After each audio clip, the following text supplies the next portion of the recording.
Thank you everyone for attending tonight's webinar. My name is Marta McCoy. I am the admissions coach here at the University of Wisconsin-Madison for the Pharmaceutical Sciences Applied Drug Development Masters and Capstone programs. And I use she, her pronouns. I will be going through an application assistance webinar tonight.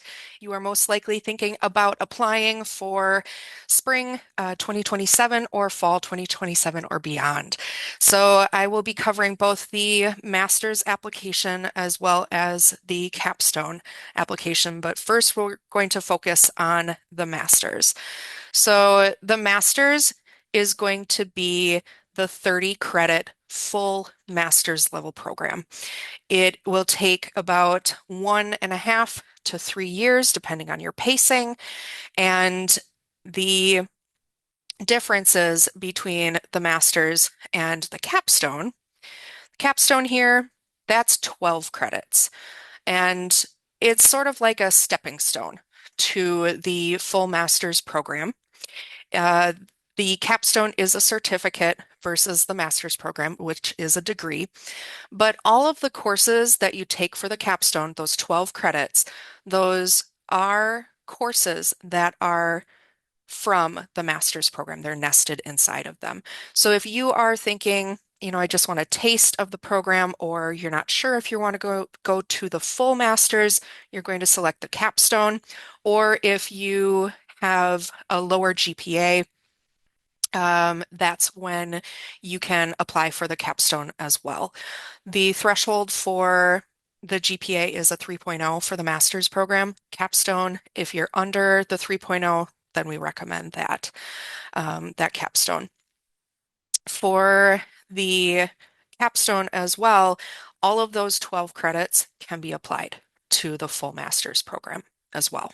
And I can go into detail about that on a one-on-one conversation. And we also have a really great program overview webinar that I can send to you in order to really show you what the differences are in the curriculum. So the master's application deadlines are there on the screen for spring 2027 semester admission. That is you're going to want to get your application in by August 31st. So that is coming up pretty quick. But if you are thinking about fall 2027, the application is not going to be open until September, but that application is due April 30th. You can go to grad.wisc.edu/apply. And the materials that you'll need unofficial transcripts, as well as a statement of purpose, which is the essay component. And with the statement of purpose, as well as the transcripts, I'll go into details about every single piece on the upcoming slides. But the statement of purpose is going to be that essay component, 1,000 words or less. A resume or CV, either one is totally fine. 2 letters of recommendation. So I'll also go into examples of who you can have for your recommenders. The TOEFL or any English proficiency scores, if applicable. And then there is also going to be a Kira talent assessment, which is a post-application submission, a recorded interview, sort of, for you to show the program who you are and why you're a good fit and why this program is a good fit for you. For the capstone application, that's going to be a tiny bit different. The deadlines are different as well. If you're thinking spring 2027, it's a September 30th for the deadline for that capstone application. If you're thinking about fall 2027 or beyond, that application again does not open until September, and the due date for fall 2027 is going to be May 31st. The materials that you will need are unofficial transcripts. Again, you will include a shorter essay. It's about 500 words or less, and a resume or CV, as well as any English proficiency scores if applicable. The website in order to apply is a little bit different. It is acesss.wisc.edu/apply. So the application website for the master's, again, grad.wisc.edu. This is a current snapshot of the website. Again, you're going to create an account and search for the program, so Applied Drug Development Master's Program, and then select the term Spring 2027. Again, Fall 2027 will be open at a later date.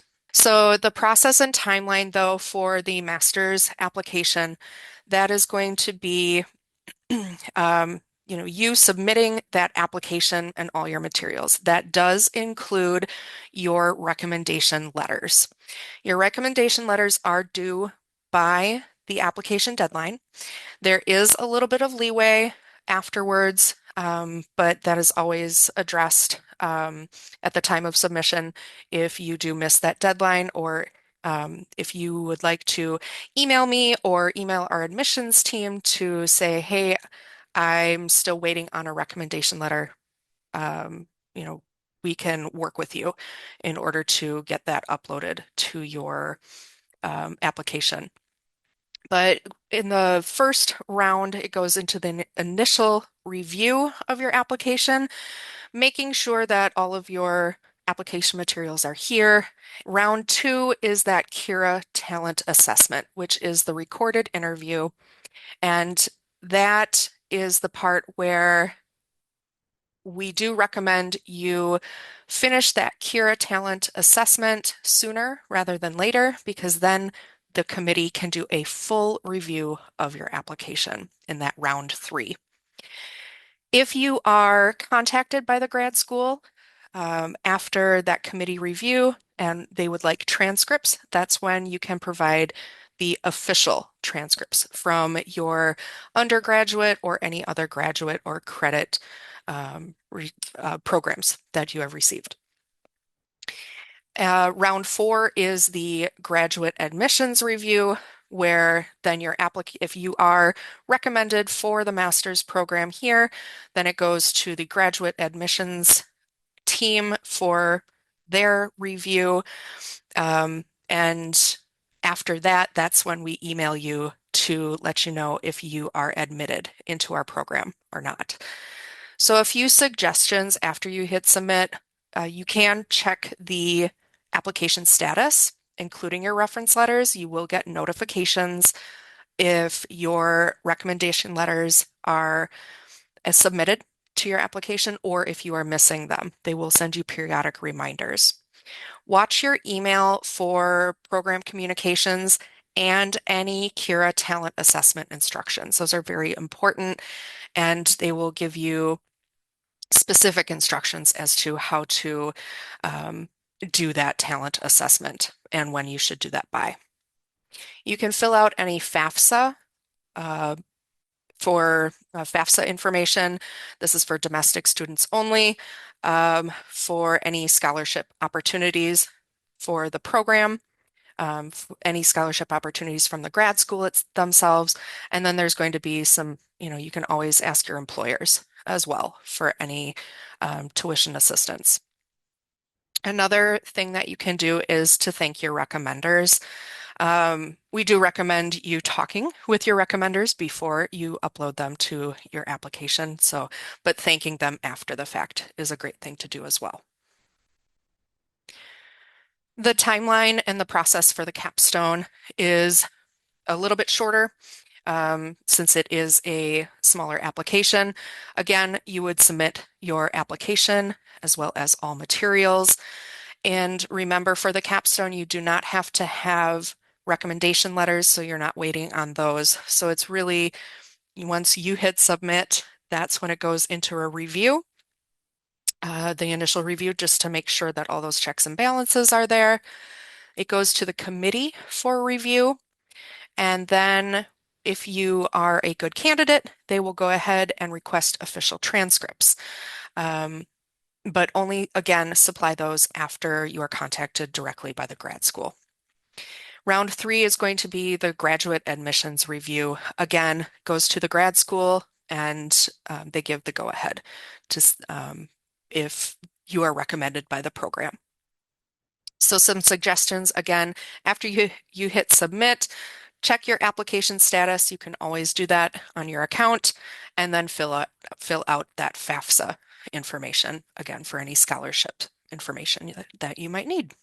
I'll go into a little bit more detail now about each of the um, components of the application. So for transcripts, we do request transcripts from any institution that you attended for undergraduate or graduate credit. If you took any like Google certificates or LinkedIn Learning, you can put that on your resume. That's fine. But we don't need to have those transcripts for those kinds of courses.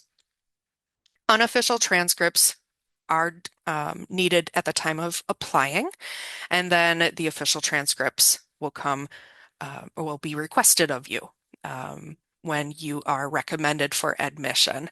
And again, don't fill out any transcript requests for official transcripts until you receive the email from the graduate school. The information will be outlined in an email to you as to how to get your transcripts to the graduate school, but their email is going to be transcripts@grad.wisc.edu. And what you can do beforehand is you can see if you are eligible for either the master's or the capstone by contacting me, sending me your unofficial transcripts, and letting me know that you would like them to be reviewed. And I can see if you are eligible GPA wise, and also with the courses that you had taken in your undergrad or your graduate programs to see if you're a good fit.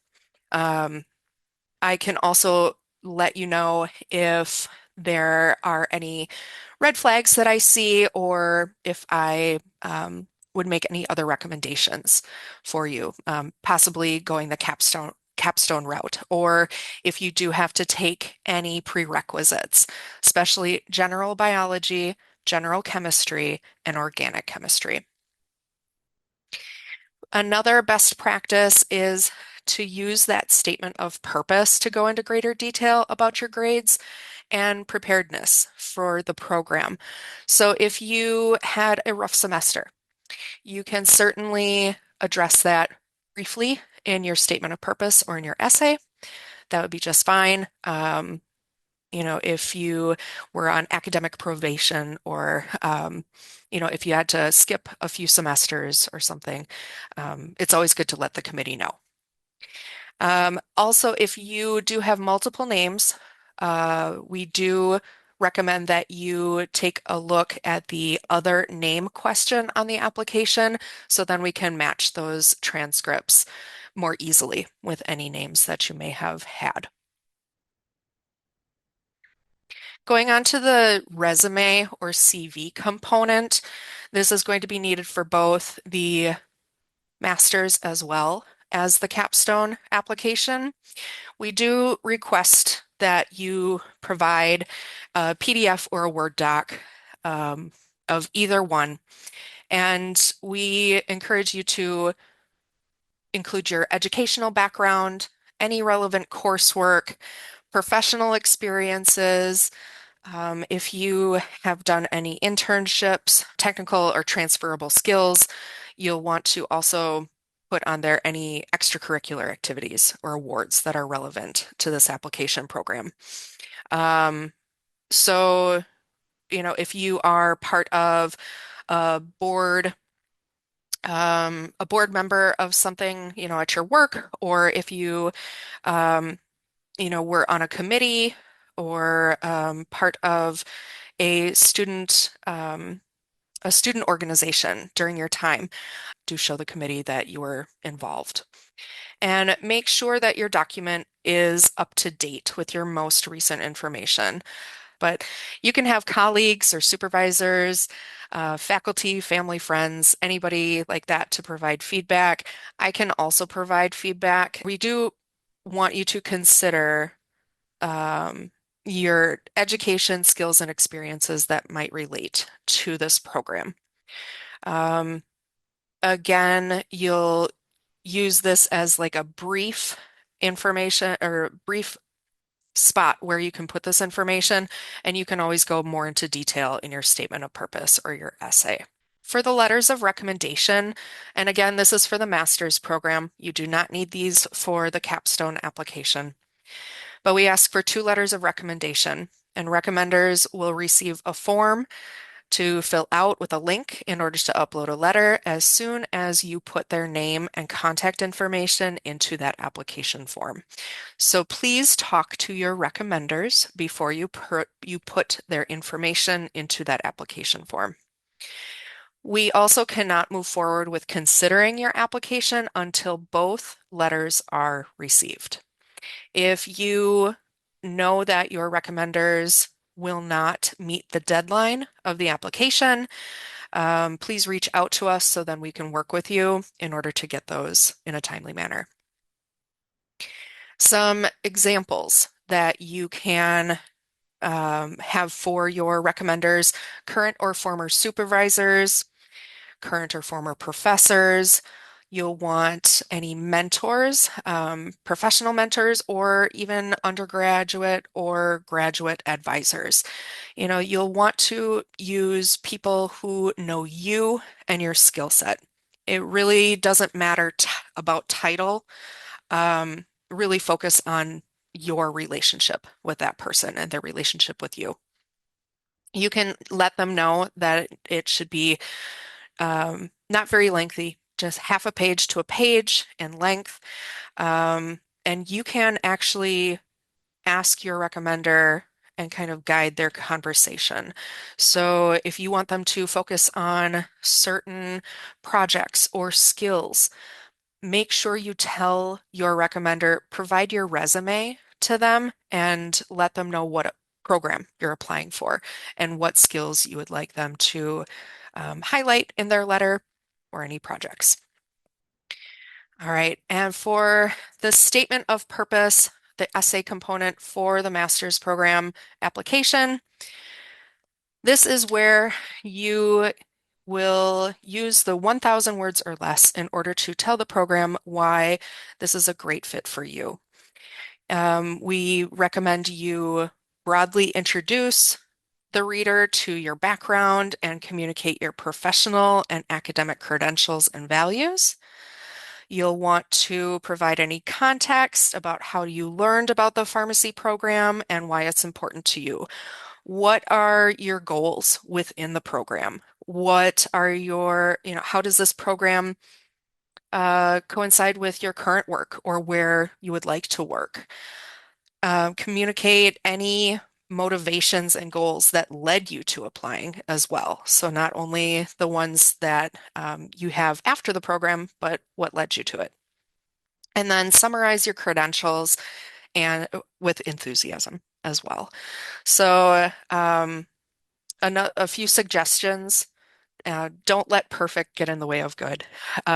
But I'm also happy to provide any feedback as a one-time courtesy in order to take a look at your statement of purpose. And I can provide any feedback to let you know if you need to include anything, edit anything, or if it sounds like it's good as is. You can certainly use AI, but like any other content, it's really meant, to not be used for the full original work. So make sure that it is your own original work. You can use AI in order to edit a few things, but make sure that it is your own. For the capstone application, that is the short answer, the short essay, and that is 500 words. So it is pretty short, but explain why your academic and professional backgrounds make you a good fit for this program. And how will the capstone's curriculum help you succeed in your career? Those are 2 main questions that we would like you to focus on. And again, I can provide some feedback. So if you are considering that capstone certificate application, go ahead and send me your essay. It's always great to have, again, another set of eyes on your essay before submitting it. And again, with generative AI, you can use it for, to support your original ideas, but make sure that it is your own work.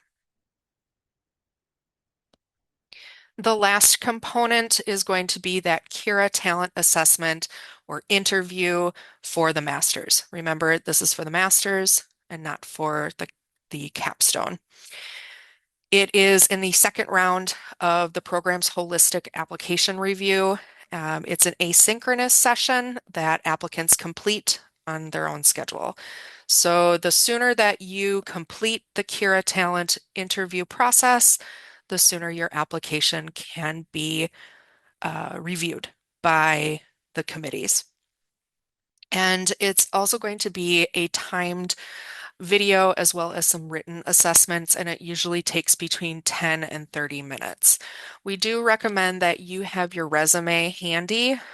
Printed out is ideal, so you can refer to that as you record. And you'll again want to check your email for any Kira Talent information in order to start the assessment and submit it. If you do have any technical issues, you would contact Kira directly.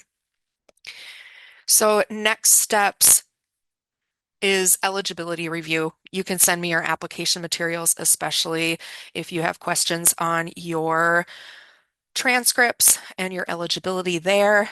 If you have any questions on your resume or your statement of purpose or your essay, I'm happy to provide one-time feedback. My information there is on the screen.